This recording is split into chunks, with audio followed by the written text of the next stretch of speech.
What's going on, y'all? Welcome back to Clutch Talk, episode 8 today, and continuing our previews for as many college football teams we can get through this upcoming season.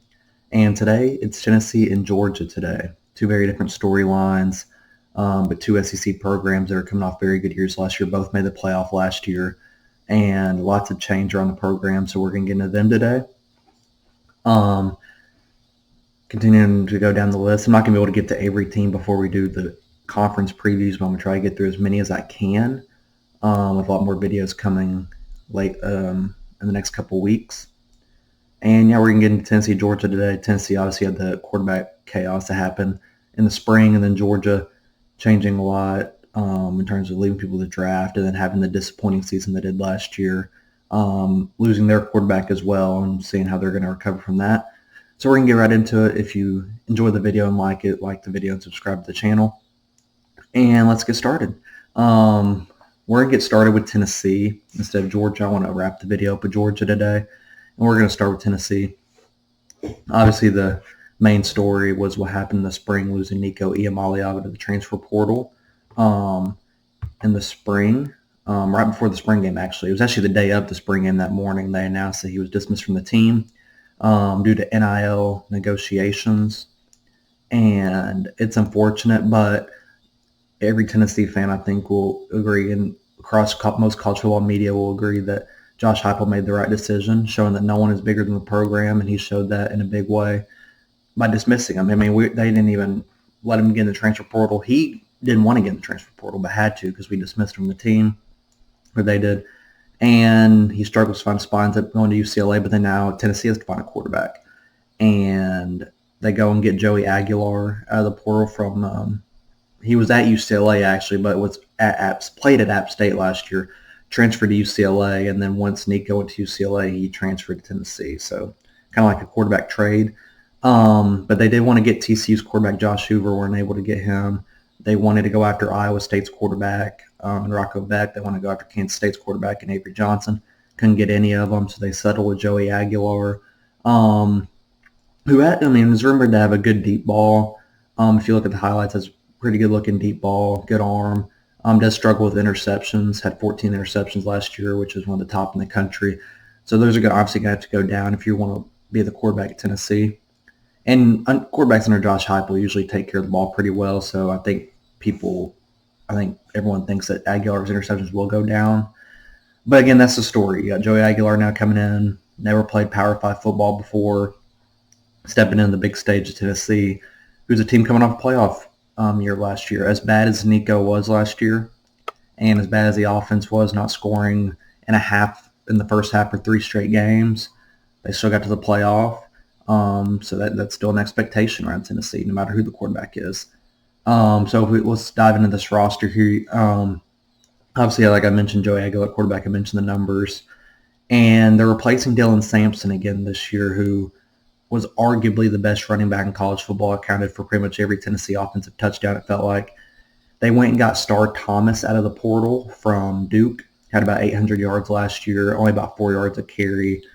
But he's projected to be the starter. Then you got Deshaun Bishop and Peyton Lewis, who were backups for Dylan Sampson last year. Both sophomores. Deshaun Bishop had a pretty good year, about 400 yards last year, and Peyton Lewis had his moments. So that's the running back room. Going to have to take a big step to replace, because no matter what the system is, who the quarterback is, Josh Heupel wants to run the football, and so those running backs will be getting touches. And then the receiver room is another thing I want to talk about, because it's a very inexperienced, lack of production for receiver room. Chris Brazzell is probably going to be the receiver one. He had about 333 yards last year, had his moments, had the catch against Alabama, but he's very inexperienced. You look at Mike Matthews, who was a 5-star out of high school, but only had 90 receiving yards last year. He actually entered the portal and then announced later that he was taking his name out of the portal and coming back to Tennessee. So he's 5-star. And then Braylon Staley is probably going to be the receiver 3, if I had to guess. He was a very, very high 4-star, borderline 5-star receiver out of high school. Same class as Mike Matthews. Are both sophomores. But he only had 21 receiving yards last year. So it's a very thin, inexperienced receiver room. Amari Jefferson will be behind them, and he was a transfer from Alabama who didn't even get a snap last year. He was also a 4-star. Um, so that's another thing that's going to be proven. When you have a new quarterback, it would help to have a nice receiving room, and they could be nice, but they're also inexperienced. We don't know what we're going to see out of them. The tight end is Miles Kitselman, probably the best pass catcher in the Tennessee offense. He's going to have a big year. It's going to be the most production out of a tight end in Josh Heupel offense this season, in my opinion, just because I think he is the best pass catcher.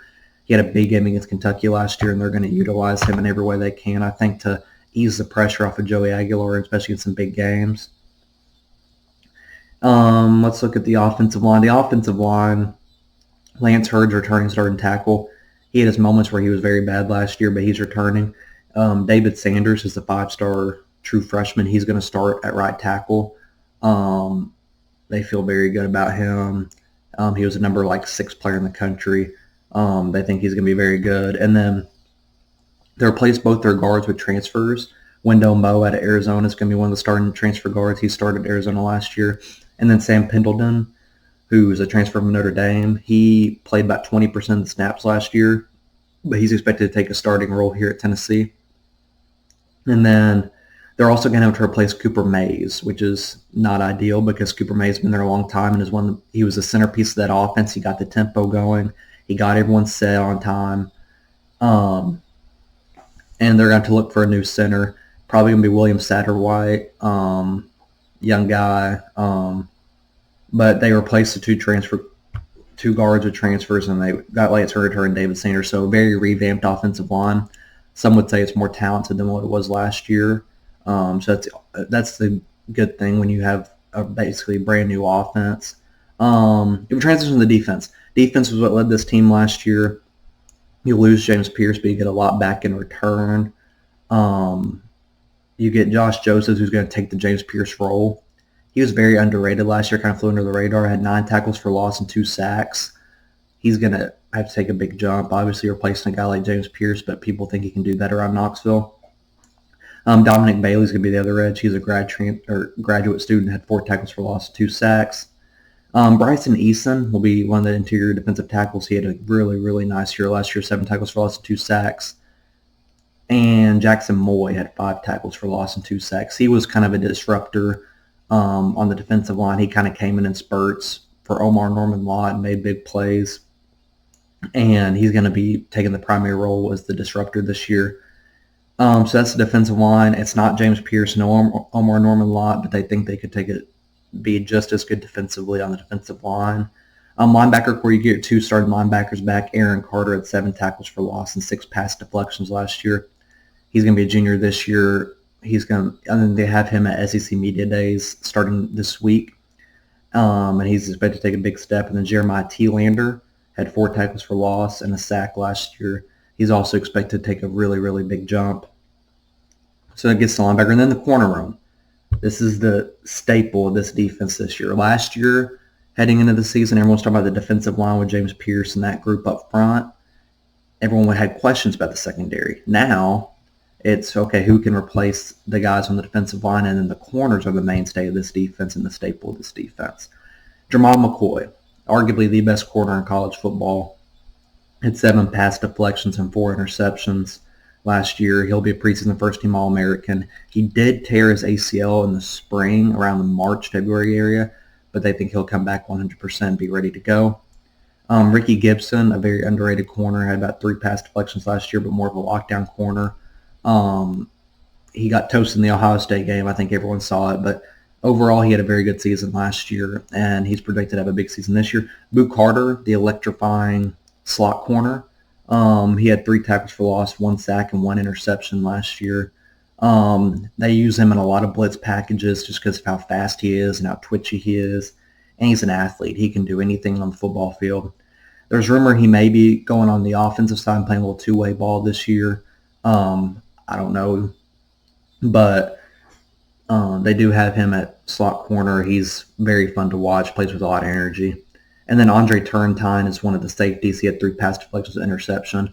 He transferred from Ohio State 3 years ago, and he's finally starting to come into his own. And then they're looking for that second safety position. Jordan Thomas, who was hurt last year, may take that role because he was also supposed to be the starting corner before he got hurt, and then Boo Carter took it over. So it could be Jordan Thomas, but it's projected that they're saying right now it could be Edris Farouk as well, who in the little bit time he played, he had a B-plus pass grade, which was very good, and had 13 tackles. So they're saying he could also take that safety spot as well. But that secondary is going to be lethal. The interception numbers, I think, are going to be through the roof this year, especially because Jamal McCoy's only a junior. Ricky Gibson's only a redshirt sophomore, and Boo Carter's a sophomore. Still very young secondary, but they're so talented, and they make a lot of plays on the football field. But that defense is going to have to carry them this year, just having a new quarterback, basically every brand new receivers, new running backs, and new offensive line. So having a brand new offense, you're going to need that defense to be relied on. I think they can do that. If you look at these numbers from last year, 77th in passing. Again, people thought the world was going to end when Nico left. For some people, not everyone, but some people. And he just wasn't very good last year, especially in the SEC games. He just wasn't very good. Didn't make a lot of plays, missed a lot of deep balls. Alabama, that first half, he was really bad. Arkansas, he was really bad. And the passing numbers took a hit. And honestly, even the receivers weren't very good last year either. Squirrel White, I think, led the SEC in drops. He's not Florida State and all the things. So I'm just very interested to see how that receiver core looks as well this year. They were 9th in rushing. A lot of that was Dylan Sampson. You don't have him anymore, so I'm very interested to see what that looks like. 15th in total offense. 12th in scoring. So despite how bad the passing offense was and how they couldn't score in the first half of games, they still managed to be 15th in total offense, 12th in scoring. I mean, you had to have done something right, and they did. And Josh Heupel will never have a bottom 20 offense. I don't know what he just refuses to. And I think they'll still have a top 20 offense this year, no matter who the quarterback is.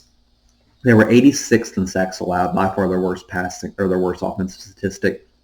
That's why I think he did go in the portal and revamp with Wendell Moe and Sam Pendleton. And then getting David Sanders was a huge get. He could be a big-time freshman. And I think Lance Hurd will take a step. Again, he was dealing with injuries, they say, last year. So I think he'll be better. And then it all depends on who that center is that replaces Cooper Mays. 14th on third down, they were going third down, and then 80th in the red zone. They were not good in the red zone. So take away bad passing offense. They gave up a lot of sacks, and they were bad in the red zone. A very, very good offense. Now, with that being said, they were still really bad in those three categories. I think Aguilar can be, if he can even be just to the level of Nico, or even a little bit better than Nico, I think you're looking at the passing numbers going from 77th to like 50th. I think the offensive line will be better than 86 sacks allowed this year. And I think the red zone offense should be a little bit better. So looking at that, and then we look at the defensive numbers. 29th in passing, I think that'll grow up drastically this year. With the corners being, again, it's the same secondary room as last year. Coming together, I think passing numbers are better. 10th in rushing, that may take a hit, but again, they're really confident that Josh Joseph and Dominic Bailey and Bryson Eason are going to be studs on the defensive line. And Ronnie Gardner is one of the best defensive line coaches in the game. 6th in total defense, I think that could stay the exact same. They're going to need it to stay the exact same if they want to make the playoff. 7th in scoring, again, probably needs to be the exact same. 53rd in sacks. They didn't get a lot of sacks, but they generated a lot of pressure. I do think the defense this year is going to need to get a little bit more sacks. 6th on third down and 11th in the red zone. A top end defense under Tim Banks, and he's back as well. They're going to need to have similar marks if they want to get to where they want to go just with the brand new system. Let's get to this worst, best, and most likely scenario, though. The worst to me is 7-5.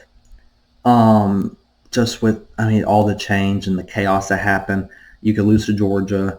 You could lose to Alabama. You could lose to Florida. And you could lose to Oklahoma, put you at 4. And then you're looking at the games between Syracuse, at Mississippi State, Arkansas, at Kentucky, and Vanderbilt. Losing one of those, which is, they could lose at Kentucky. You never know. Could lose to Vanderbilt. Could lose to Arkansas because they lost to them last year, or at Mississippi State, or even Syracuse open a game when things don't click for the offense first game. So 7-5 is the worst scenario. The best is still 10-2. If Aguilar is so much better than Nico and he takes care of the turnovers, doesn't turn the ball over, let's say Star Thomas, now that he has let's say Tennessee's offensive line ends up being really good, that means that I mean, Star Thomas has a better offensive line, and he produces. Let's say the receiver, let's say Mike Matthews is just the greatest receiver. And let's say the defensive line is even better than it was last year. I think 10-2 is most likely because I still don't think between the games of Florida, Oklahoma, Alabama, and Georgia, you win 3 of the 4. I think most would be 2 of the 4. So 10-2 would be the best, and that'd be a very good season for Tennessee considering the circumstances. But the most likely to me is 8-4. And to me, that would be losing to Georgia, losing at Alabama, losing at Florida, and losing to Oklahoma. Or even, let's say you don't lose to Oklahoma, say you just lose one of the other games. Because I do think that, to me, most likely is Georgia, Alabama, and Florida being losses. And I think just between any other games on the schedule, I see you losing one of those. I don't know which one, but I see you losing just one of them. I think Oklahoma's probably most likely. And that will put you at 8-4. And then, but again, if you win the bowl game, that puts you at 9-4.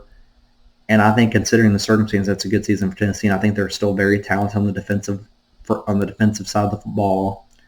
And offensively, they're inexperienced, but they're super talented. So I don't think 8-4 would be a bad season at all. And they got the number 1 player in the country coming in next year in Faison Brandon at quarterback. So that would be a pretty good benchmark to put him in. So 9-4 is most likely. And now we get to get on to the Georgia Bulldogs. At the halfway point of the video, so if you like the video, subscribe. We're getting to Georgia. Georgia did not have the year they thought they were going to have last year with Carson Beck. Things didn't go well. Offense didn't play well. Defense was really bad against Alabama. Didn't play the level that they thought they should have. Then they lose to Texas, right, in the quarterfinals. Or they didn't lose to Texas, lost to Notre Dame.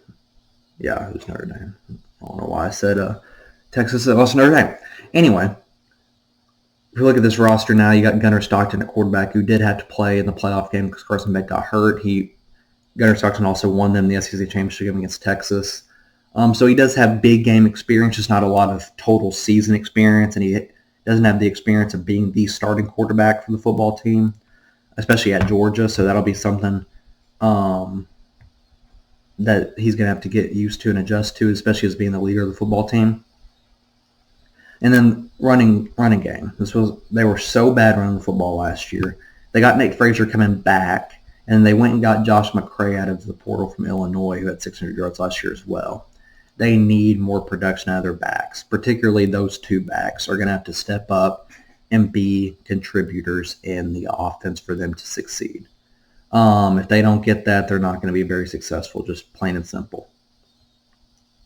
Looking at the receiver room, though, however, they did upgrade that receiver room, I think, drastically. They get Zachariah Branch out of USC. He didn't have a lot of yards, only about 500, but we all know how talented he was at a high school as a 5-star. Extremely explosive and fast as a receiver. He can make big-time plays. He may be the receiver one to lose him in the special teams game as well. They got Noah Thomas out of A&M, who had 570 yards, 8 touchdowns. He's a big receiver. He's 6'7". Extremely good hands, can make Moss-like catches. And they're going to rely on him for those 50-50 deep balls that Georgia likes to throw. And I think he's going to be a big help for Gunnar Stockton. Just if he throws it in traffic, I think Noah Thomas is someone who can come down and get it. And then they have Dylan Bell, who's returning about 450 yards last year. He's, again, very athletic, can make plays in the open field. And so that's the 3 receivers, and I think that's a big upgrade from what it was last year. And I think Zachariah Branch and Noah Thomas can take big jumps. Because the last couple Porter receivers they've got out of Georgia have not really panned out, like Dominic Lovett. I think is the best example of that. And I think these could be the ones that pan out, Zachariah Branch and Noah Thomas, and they need them to. Because if they don't, Georgia could be in for a rough year. Tight end's going to be Oscar Delp again. They thought he was going to be like Brock Bowers. So far, he had turned out like Brock Bowers. But maybe this is the year he takes the big jump. Offensive line, they had the 2 returning tackles at starter, or 2 returning starting tackles. That's a big deal. They got Micah Morris returning at guard. He had about 70% of the snaps. But they had to replace Tate Ratledge and the center from last year. Replacing Tate Ratledge, he did get hurt last year, but still having to replace someone of that caliber is not easy for Georgia. No matter how many 5-stars they recruit, it's just someone that's hard to replace. So they have to replace those two on the offensive line. Looking at the defensive line, they got Elo Mendoza from Army. He had 6 sacks, 8 tackles for loss. He'll be on the edge, and they're going to probably start a true freshman as on the other edge, and Isaiah Gibson. He was a 5-star edge out of high school, number 14 player in the country. They think he's probably going to start there to begin the season, so they're going to be starting a 5-star true freshman at edge. Christian Miller had 4 tackles for loss and 2 sacks. He'll be on the interior, and then Xavier McLeod had 2 tackles for loss. He'll be also on the interior. Replacing a lot on the defensive line. It's a much more inexperienced group, but they're all, again, 5-star super talented football players. Linebackers and secondaries where we get to more experience for Georgia. They got C.J. Allen, who had 76 tackles, 4 tackles for loss, 4 pass deflections. And then Raylan Wilson, who had 2 tackles for loss and 2 sacks there last year. C.J. Allen's the leader of that defense. I think everyone knows it this year. He's going to step up in a big way and help the inexperience that they have on the defensive front, like the front 4. And then you look at the secondary here. Dalen Everett had 3 pass deflections, 3 interceptions. He's the leader of the secondary, along with Daniel Harris, who had also 3 pass deflections. And then they're starting someone this year at slot corner who's more inexperienced, but man, is he talented. Ellis Robinson, the 5th. If you haven't heard of Ellis Robinson, go watch the tape. He was a top 3 player out of high school. Had limited action last year. And I think they're expecting a huge jump out of him this year, and they're going to need to. They say he's very similar to Malachi Starks in his technique, which is a big deal if y'all don't remember Malachi Starks. He was a really good corner. And they're expecting him to take a big jump this year. And then you got KJ Bolden, who made big plays as a freshman last year. 59 tackles, 1 pass deflection, interception. Georgia was able to steal him from Florida State, and that was a big deal. And he's turned out to be really good. He's only a sophomore this year. And then Adrian Maddox they got from UAB. He'll be the other safety at about 7 pass deflections and interception. KJ Bolden and Adrian Maddox at safety for me is one of the best safety groups in the entire country. Georgia's secondary and Tennessee's secondary, to me, are 2 of the top 5 secondaries in college football. And Georgia's going to need to rely on that secondary this year because the defensive line's not going to be getting to the quarterback every play. I just don't think that's the defensive line they're going to have this year. So they're going to have to rely on the secondary to make plays and C.J. Allen at linebacker to make plays. If you look at the numbers from last year, they're 12th in passing, Georgia was. And again, people put a lot of blame on what Carson Beck did last year. And I think that's fair, right? Because, he wasn't perfect. He made a lot of mistakes.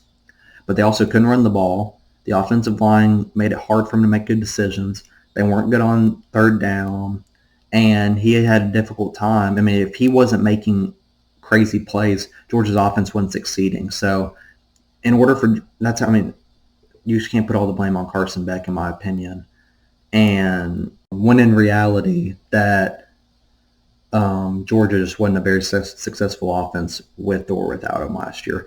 Gunnar Stockton came in at quarterback, and you saw the offense was so much worse, which shows how Carson Beck deserves more credit than he actually got. They were 102nd in rushing, 51st in total offense, 38th in scoring, 57th in sacks allowed, 70th on 3rd down, 22nd in the red zone. A very, very mediocre offense. And again, people like to blame Mike Bobo as well. But again, Mike Bobo is Mike Bobo. He's been around a long time. I think he knows what he's doing. And transitioning the defensive numbers, they were 38th in passing, 36th in rushing, 30th in total, 23rd in scoring, 29th in sacks, 17th on 3rd down, and 53rd in the red zone. One of the worst Georgia defenses in the Kirby Smart era. And people will look at the top 30 numbers like, how's that bad? Well, it's not the same that it has been, from Kirby Smart and that Georgia defense. And I actually think those numbers will take a jump. So I'm very optimistic about that defense this year. But now we're going to look at the best, worst, and most likely scenario. The worst is 8-4. And I haven't said that about a Georgia team in a long, long time. But there are so many questions at quarterback, number 1. At running back, number 2. Are the receivers actually going to pan out, number 3? Is the defensive front going to get pressure? Number 4. And can Georgia get the Georgia mojo back? That's number 5. There are 5 things that need to change. And if that didn't happen, they could lose at Tennessee, they could lose to Alabama, they could lose at Florida, and they could lose to Texas. And so that puts you 8-4. That's the worst they can do. But if Georgia does not get their mojo back, I think the worst they can do, and most possible, is 8-4. Because Georgia's had a lot of program holes and gaps lately, with all the DUI and speeding stuff. That if that doesn't change and they don't get their mojo back and they don't get the swagger back and all the plays that they made when they won 2 national championships, 8-4 is a possible path, and the talk around Georgia gets a lot tighter real quick. The best, though, is obviously undefeated, just because Georgia, they have so many 5-stars, they're so talented, and they get Alabama and Texas at home, which is a really, really big deal this year. So you get those 2 at home. That could set up the path where Gunnar Stockton ends up being what people think he can be. The receiver room ends up being a lot better. They run the ball a lot better. Offensive line gets a lot better. They could run the table and go undefeated. Now, the most likely is 10-2. And that's another thing I haven't said about a Georgia team in a long time, is saying most likely is 10-2. Because I still just don't know how much to believe in Gunnar Stockton at quarterback. It's just hard to look at someone who hadn't played a lot of college football, even if it wasn't big games, and say, yeah, no matter, I think they're going to go 11-1 this year. And can they even run the ball? It's not like they got a 1,000-yard receiver or 1,000-yard rusher from the portal, and the offensive line really didn't get that much better. So for them to run the ball. So I just looking at it and then looking at the defensive line and who they have and don't have, I just think 10-2 is most likely, and that could be losing at Tennessee. It could be losing at Florida. It could be losing to Bama or Texas at home. So I think 10-2 is most likely, which would probably get them in the playoff. But for Georgia fans, that's not enough. And obviously they want to run the table, win every game, win a national championship, because that's how talented they are. But I think 10-2 would be the most likely, and then, get a different quarterback, different system maybe, and we'll see where they go from there. But I think 10-2 is most likely for Georgia this year, just because I don't know how much I can trust the new around Georgia. With that being said, that'll wrap up our video. Thank y'all for watching. I'll have more team previews coming up very shortly. I'm going to launch a bunch of videos in a short amount of time. But thank y'all for watching, and see y'all later.